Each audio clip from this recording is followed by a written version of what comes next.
Hello everyone, welcome to my YouTube channel. हमने digestive system का first part start किया हुआ है, हमारा ओरल कैविटी। और हमने ओरल कैविटी में जो टीथ होता है उसके बारे में स्टडी किया हुआ है। लास्ट वीडियो में मैंने आपको डेंटल फार्मूला लिखना सिखाया था और आज हम कवर करेंगे हमारा ओरल कैविटी। बट उससे पहले हम कुछ बेसिक चीज़ें जो हमारी डाइजेशन की छूट चुकी है उसे हम इस वीडियो में पहले कवर कर लेंगे। उसके बाद से हम आगे बढ़ेंगे हमारे ओरल कैविटी के स्ट्रक्चर में। सो हम स्टार्ट करते हैं अपने वीडियो को। फर्स्ट हमारा है कि digestion is done by mechanical and biochemical process. जो हमारा डाइजेशन का जो प्रोसेस होता है वो दो प्रोसेस से मिलके बना हुआ है। पहला होता है मैकेनिकल और दूसरा होता है बायोकेमिकल। मैकेनिकल में जिससे कि हम अपने टीथ का यूज़ करते हैं फूड को तोड़ने में, छोटे छोटे पार्ट्स में तोड़ने में हम अपने टीथ का यूज़ करते हैं, तो ये हमारा मैकेनिकल वाला पार्ट होता है। स्टमक में जो भी एंजाइम्स रिलीज़ होते हैं वो फूड के साथ मिक्स होते हैं। हमारे स्टमक के जो प्रोसेस होता है चर्निंग मूवमेंट, उससे ये हमारे फूड को मिक्स करता है स्टमक में। तो मैकेनिकल में हमारा पहला आता है टीथ वाला पार्ट, जो कि हमारे फूड को छोटे छोटे पार्टिकल्स में तोड़ता है, और जो हमारा स्टमक है वो चर्निंग मूवमेंट करता है जिससे कि जो हमारा फूड है वो मिक्स हो जाता है। उसके बाद से आता है हमारा बायोकेमिकल प्रोसेस। बायोकेमिकल जिसमें केमिकल इन्वॉल्व होते हैं। फॉर एग्जांपल जो हमारा एंजाइम सीक्रेट होता है हमारे डाइजेशन के लिए वो आता है हमारे बायोकेमिकल प्रोसेस में। ये हमारे फूड को और ज़्यादा एब्जॉर्बेबल फॉर्म में ये तोड़ता है, मींस कि जो भी फूड में न्यूट्रिशन प्रेजेंट होते हैं ये उसे तोड़ता है और हमारे बॉडी के हर एक सेल में ये पहुंचता है। तो इस तरह से ये जो मैकेनिकल और बायोकेमिकल प्रोसेस है ये साथ में मिलके हमारे डाइजेशन को कंप्लीट करते हैं। बट इसके साथ जो हमारा न्यूरल सिस्टम है ये भी इसमें इन्वॉल्व होता है हमारे डाइजेशन के लिए। तो हमारा न्यूरल सिस्टम भी इस प्रोसेस में इन्वॉल्व होगा हमारे डाइजेशन ऑफ फूड के लिए। तो नेक्स्ट है हमारा process of digestion. Process of digestion means कि किस तरह का जो प्रोसेस होता है पूरे डाइजेशन में वो कैसे कैसे होता है। तो पहला होता है हमारा इंजेशन। हम अपने फूड को अपने माउथ से इंजेस्ट करते हैं, हम अपने बॉडी के अंदर फूड को इंटर कराते हैं, वो पार्ट होता है हमारा इंजेशन का प्रोसेस। उसके बाद से जो सेकेंड वाला पार्ट है प्रोपल्शन। प्रोपल्शन यानी कि जो हमारा फूड है वो कैसे कैसे हमारे फूड पाइप से लेकर स्टमक, इंटेस्टाइन और फाइनली हमारे बॉडी के बाहर एक्सक्रीट कर दिया जाता है। ये हमारा प्रोपल्शन वाला प्रोसेस होता है जिसमें कि जो फूड होता है वो ट्रैवल करता है पूरे एलिमेंटरी कैनाल में, यानी कि हमारे गट सिस्टम में। उसके बाद से थर्ड वाला पोर्शन है फिजिकल और केमिकल डाइजेशन। पहले तो हमारे टीथ जो होते हैं वो फिजिकल यहाँ पे प्रोसेस करते हैं, यानी कि हमारे फूड को छोटे छोटे पार्ट्स में तोड़ते हैं। और सेकंड जो फिजिकल प्रोसेस होता है वो हमारे स्टमक के थ्रू होता है चर्निंग मूवमेंट से, जिससे कि जो हमारा फूड होता है वो मिक्स होता है। और केमिकल प्रोसेस में आते हैं जितने भी एंजाइम्स मिलकर हमारे फूड को डाइजेस्ट करते हैं वो हमारा केमिकल वाला प्रोसेस होता है। नेक्स्ट है fourth number absorption, assimilation. Absorption means कि जितने भी न्यूट्रिएंट्स और हमारे बॉडी के लिए जो यूज़ वाले पार्ट होते हैं जैसे विटामिन्स, मिनरल, ये सारी चीज़ें जैसे कि ड्रग्स हो गया, जो भी मेडिसिन वगैरह हम खाते हैं वो हमारे विलाई से एब्जॉर्ब होके ये ब्लड स्ट्रीम में चला जाता है, ये कहलाता है एब्जॉर्प्शन। फूड जब डाइजेस्ट हो जाता है हमारे इंटेस्टाइन में तब ये माइक्रोविलाई और विलाई की हेल्प से हमारे ब्लड स्ट्रीम में एब्जॉर्ब कर लिए जाते हैं और फाइनली ये हमारे ब्लड स्ट्रीम में चला जाता है। उसके बाद से ये वाला जो प्रोसेस होता है ये एब्जॉर्प्शन का कहलाता है। और उसके बाद से जितने भी न्यूट्रिएंट है, विटामिन्स है, ये सारी जो चीज़ें होती है ये हमारे सेल के लिए रिक्वायर्ड होती है। हमारा जो फूड है वो माइक्रोविलाई, विलाई की हेल्प से एब्जॉर्ब कर लिया जाता है और ये ब्लड स्ट्रीम में चला जाता है। तो ये वाला प्रोसेस हमारा कहलाता है एब्जॉर्प्शन का। उसके बाद से जो भी न्यूट्रिएंट, विटामिन्स, ड्रग, ये जितनी भी सारी चीज़ें हैं ये एब्जॉर्ब होने के बाद से हमारे ब्लड से सेल में जाती है, क्योंकि सेल को रिक्वायरमेंट होती है एनर्जी बनाने के लिए, ताकि जो भी बॉडी का फंक्शन है वो किया जा सके। जैसे कि हम कोई भी काम करते हैं तो वो बिना एनर्जी के नहीं होता है, तो इसलिए हमारे सेल को ज़रूरी होता है ये जितनी भी चीज़ें एब्जॉर्ब होके आती है ब्लड से वो हर एक सेल में पहुंचती है, वहाँ एटीपी का फॉर्मेशन होता है और हम कोई भी काम करते हैं। ये वाला जो प्रोसेस होता है ये हमारा एसिमिलेशन कहलाता है। नेक्स्ट है फिफ्थ नंबर डिफिकेशन। डिफिकेशन यानी कि जितने भी अनडाइजेस्टेड फूड होते हैं हमारे बॉडी से बाहर एक्सक्रीट कर दिए जाते हैं, तो ये वाला प्रोसेस हमारा डिफिकेशन कहलाता है। तो ये जितनी भी चीज़ें हैं डाइजेशन के प्रोसेस में आती है और फाइनली जो होता है हमारा डाइजेशन इसी से कंप्लीट होता है। इन्हीं प्रोसेस से हमारा डाइजेशन जो होता है वो होता है। फिर आता है डाइजेस्टिव सिस्टम में कौन कौन से पार्ट्स जो होते हैं वो इन्वॉल्व होते हैं हमारे पूरे डाइजेस्टिव सिस्टम में, क्योंकि सिस्टम का मतलब ही होता है कि बहुत सारी चीज़ें एक साथ वर्क करती है किसी चीज़ के लिए। तो हमारे फूड के डाइजेशन के लिए जो सिस्टम काम करता है वो होता है हमारा डाइजेस्टिव सिस्टम। इसमें आता है पहला हमारा एलिमेंट्री कैनाल, जो कि हमारा माउथ से लेकर एनस तक होता है। ये एक पूरे पाइप की तरह से है जिसमें कि फूड हमारा ट्रैवल करता है।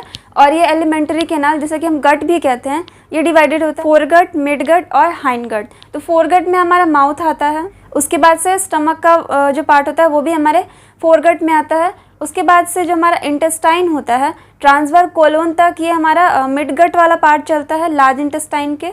और फिर जो लार्ज इंटेस्टाइन का आधा पार्ट बचता है, यानी कि ट्रांसवर कोलोन का आधा वाला पार्ट, वहाँ से लेकर जो फाइनली हमारे रेक्टम तक, ये हमारा हाइंडगट वाला पार्ट चलता है। तो ये 3 पार्ट्स में हमारे डिवाइड होते हैं गट्स जो होते हैं। पहला होता है फोरगट, फिर मिडगट और फिर फाइनली होता है हाइंडगट।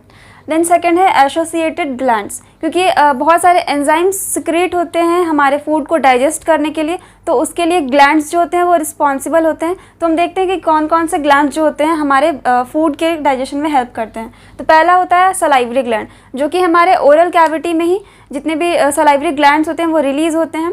सो सलाइवरी ग्लैंड का रोल होता है यहाँ पे हमारे माउथ से ही स्टार्ट हो जाता है। स्टार्ट जो होता है उसका 30% जो डाइजेशन होता है वो हमारे ओरल कैविटी में ही हो जाता है। तो जो सलाइवरी ग्लैंड्स है ये बहुत सारे एंजाइम्स वगैरह जो होते हैं वो सिक्रेट करते हैं, जो कि हमारे फूड के डाइजेशन में हेल्प करता है। नेक्स्ट आता है लीवर। लीवर हमारा बॉडी का सबसे लार्जेस्ट ग्लैंड होता है, चाहे वो एंडोक्राइन हो या फिर एक्सोक्राइन। तो ये इनमें सबसे बड़ा होता है। लीवर को हेल्दी रखना काफ़ी ज़्यादा ज़रूरी होता है, क्योंकि अगर लीवर अच्छा होगा तो हमारा फूड भी अच्छे से डाइजेस्ट होगा। तो लीवर को अगर हेल्दी रखना है तो हमें कुछ अच्छे हैबिट्स को अपनाना चाहिए ताकि हमारा लीवर जो वो अच्छा हो। Then pancreas. पेनक्रियास जो कि एक हेट्रोक्राइन ग्लैंड है, बिकॉज ये एंजाइम भी सिक्रेट करता है और साथ में ये हार्मोन भी सिक्रेट करता है, तो इसे हम हेट्रोक्राइन ग्लैंड भी कहते हैं। फिर आता है हमारा गैस्ट्रिक ग्लैंड। गैस्ट्रिक ग्लैंड हमारे स्टमक में प्रेजेंट होता है, वहाँ भी ये एंजाइम सिक्रेट करता है हमारे फूड के डाइजेशन में। और फाइनली आता है इंटेस्टिनल ग्लैंड, जो कि हमारे इंटेस्टाइन में प्रेजेंट होता है। तो ये सारे चीज़ें मिलाकर हमारे पूरे डाइजेस्टिव सिस्टम को बनाती है, जो कि हमारे फूड के डाइजेशन में, उसके एब्जॉर्प्शन में ये सारी चीज़ें इसमें हेल्प करती हैं। यहाँ पे ये हमारा बेसिक चीज़ जो होता है कंप्लीट होता है। अब हम स्टार्ट करेंगे हमारा ओरल कैविटी। उसमें हम पहले स्ट्रक्चर देखेंगे। तो मैंने यहाँ पे एक फिगर बनाया हुआ है जिसमें कि हम ओरल कैविटी की यहाँ पे स्टडी करेंगे। तो हम देख रहे हैं कि यहाँ पे हमारे ये माउथ का ओपनिंग है। जो हमारा लिप वाला पोर्शन है ये हमारे माउथ का ओपनिंग होता है, जो कि एक मस्कुलर ऑर्गन है, और ये हमारे ओरल कैविटी का ओपनिंग होता है। उसके बाद से हमारे ओरल कैविटी में होते हैं टीथ प्रेजेंट होते हैं, और ये है हमारा टंग। हमारा जो ओरल कैविटी है उसे हम 3 पार्ट में डिवाइड करते हैं। पहला होता है रूफ, फिर टंग और फ्लोर। रूफ जो होता है वो हमारा ऊपर का पोर्शन होता है। जब हम अपने टंग को ऊपर करते हैं तो आपने फील किया होगा कि कुछ हार्ड सा होता है, जिसे कि हम पैलेट कहते हैं। और अगर आप अपने टंग को पीछे थोड़ा सा और ले जाते हैं तो वो सॉफ्ट फील होता है, वो होता है हमारा सॉफ्ट वाला पैलेट। तो आगे का जो होगा वो होगा हमारा हार्ड पैलेट, और पीछे का ये सॉफ्ट पैलेट होता है। और जो हमारा सॉफ्ट पैलेट होता है इसी का एक एक्सटेंशन होता है हमारा यूवुला। आपने अपने माउथ के अंदर देखा होगा एक हैंगिंग पार्ट होता है जिसे कि हम यूवुला कहते हैं, और ये एक्सटेंशन होता है हमारे सॉफ्ट पैलेट का। तो ये रूफ वाला पोर्शन होता है जो हमारा नेजल चैम्बर होता है, और हमारा ओरल कैविटी, इससे ये पैलेट जो होता है वो डिफ्रेंशिएट करता है, मीन्स कि अलग अलग करता है। इसी के हेल्प से जो होता है नेजल चैम्बर और ओरल कैविटी अलग अलग होते हैं। अब हम देखते हैं जो हमारा नीचे वाला फ्लोर वाला रीजन है, जो हमारा टंग होता है। अगर आपने अपने टंग को ऊपर किया है तो उसमें आपने देखा होगा कि कुछ ऐसे लाइनिंग से दिखती है, वो होता है हमारा अटैचमेंट वाला पार्ट। और ये हमारे गले से हमारे जो टंग को होता है ये अटैच करके रखता है हमारे ओरल कैविटी में। तो वो जो अटैचमेंट होता है उसे हम फ्रेनुलम कहते हैं, जो कि अटैचमेंट होता है हमारे टंग का हमारे ओरल कैविटी में। अगर आपने लिप्स के नीचे भी देखा होगा, इस रीजन में आपने देखा होगा कि वहाँ पे भी एक लाइनिंग प्रेजेंट होती है जो हमारे लिप्स को हमारे बकल कैविटी यानी कि ओरल कैविटी से अटैच करता है। तो अटैचमेंट के लिए हेल्प करते हैं फ्रेनुलम। इनका इंपॉर्टेंट रोल यही होता है कि ये अटैच करके रखते हैं हमारे लिप्स को और हमारे टंग को हमारे ओरल कैविटी में। तो यहाँ पे हमने देखा कि जो रूफ होता है वो हमारा पैलेट होता है, फिर ये फ्लोर होता है नीचे का, और हमारा टंग जो कि हमारे फ्लोर से अटैच होता है फ्रेनुलम की हेल्प से। अब हम बात करेंगे जो हमारा फूड होता है और जो भी एयर हम अपने नोस्ट्रिल के हेल्प से लेते हैं उसके लिए जो कॉमन पैसेज होता है वो होता है फेरिंग्स। फूड और एयर यहाँ आके ये कॉमन पैसेज होता है दोनों के लिए, यानी कि फूड भी इसी पाथ से ट्रैवल करता है और एयर भी जब आता है हमारे नोज से होते हुए तो ये इसी वाले पाथ में आता है और ये जाता है यहाँ पे विंड पाइप में, और जो हमारा फूड है वो आता है हमारे ओसोफेगस यानी कि फूड पाइप में। तो यहाँ पे हमें ये सोचना होता है कि जब हम फूड को खाते हैं तो ये फिर विंड पाइप में क्यों नहीं जाता है। ये इसलिए नहीं जाता है क्योंकि यहाँ पे हम देख रहे हैं कि यहाँ पे एपिग्लोटिस प्रेजेंट होता है, जो कि हमारे जो विंड पाइप होता है ये इसे कवर कर देता है जब भी हम अपना फूड अंदर लेते हैं। तो यहाँ पे हम देखेंगे, अगर ये फूड पार्टिकल है ये इस डायरेक्शन में ट्रैवल करता है हमारे ओसोफेगस में, यानी कि हमारे फूड पाइप में, तब ये क्या होता है, जो ये एपिग्लोटिस है ये हमारे विंड पाइप को क्लोज कर देता है।